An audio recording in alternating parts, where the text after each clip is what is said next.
What rap album sold a lot of records outside the US? It's your man Delvin here, and hitting it big is one of the most difficult things for an artist. I mean, you got certain artists that do good in their side of town, then you got certain artists that do good in their city, then you got certain artists that do good in their state, then you got a very few artists that do good in their region, then you got even less artists that do good in their country. But then you have a very small select few of artists that do good globally. And here's some of the biggest selling rap albums globally. First up, I got your man Nelly with the iconic Country Grammar album. You know, the one that's Down Down Baby. Not only did this album do 10 million records in the US, but this album did millions of records outside the US. It did over 300,000 in Canada, 150,000 in Germany, 45,000 in New Zealand, and did over 300,000 in the UK. And the surprising thing about Nelly album was it only did 200,000 the first week, but it did an unusual run of doing like 200,000 for like 8 weeks straight. Then it increased even more to like 300,000 for a while. So Nelly had an unusual rise, but this was one of the best selling rap albums ever. Next up, I got your man 50 Cent, man. You can look at these certifications right here. Get Rich or Die Trying was serious, man. This album was everywhere. Not only did it do 9 million in the US, but it did over 1 million in the UK, over 600,000 in Canada, over 140,000 in Australia, 100,000 in France, 100,000 in Germany, 100,000 in Japan. What? I mean, 50 was everywhere with this album right here. This one is iconic, crossed all boundaries. Man, you won't forget Get Rich or Die Trying. Next up, I got one of the newer artists on this list, Drake with Views.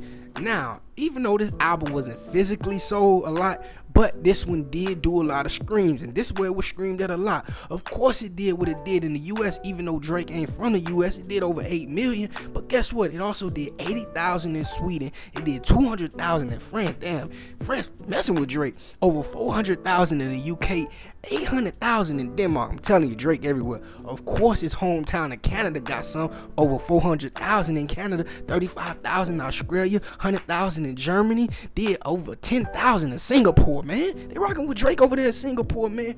Yo, Views, Drake's most successful album.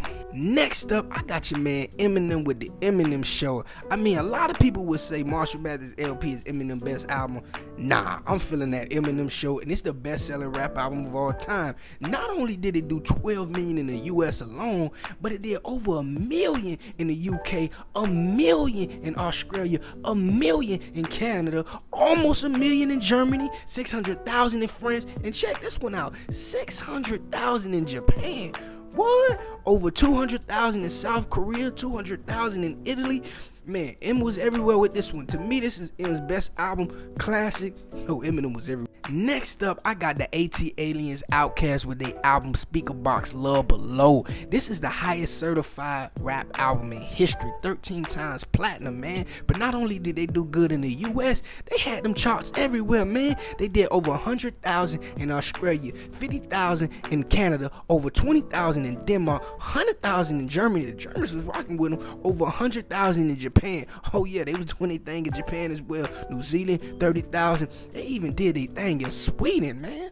I didn't know they listen to rap in Sweden. Next up, I got the GOAT himself, Tupac, with his Greatest Hits album. Now check this one out.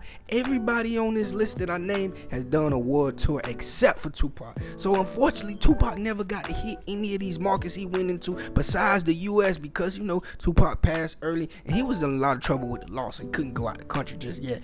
But his impact was felt anyway. Check this out. He did over 100,000 in Australia, 25,000 in Belgium, over 100,000 in Canada. Come on, man, the Canadians was rocking with Pac. He did over 40,000 in Denmark, 100,000 in France, 250,000 in Germany. What? 100,000 in the Netherlands. Man, Pac was everywhere with it. Man, it's a shame Pac never got to go to these places and check these places out. But his impact was felt, his legacy was there. R.I.P. Pac. Now this one right here has to be the most unique one. Will Smith with Big Willie Style. I think sometimes people forget because Will had a poppin' TV career, had a huge movie career, that Will Smith had a global music career, man.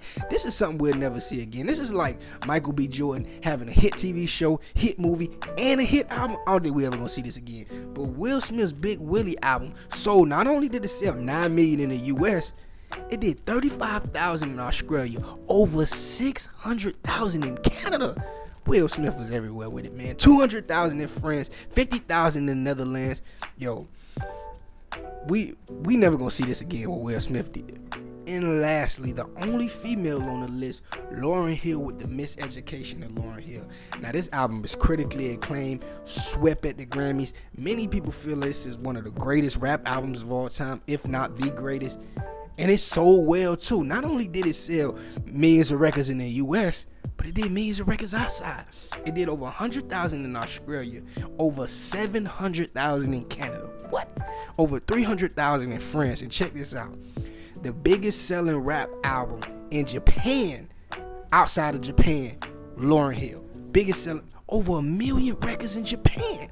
What? Japan was rocking with Lauryn, y'all. Over 100,000 in the Netherlands, 45,000 in New Zealand, 50,000 in Spain. Wow. Yo, this album was iconic. Huge seller in the US and in the world.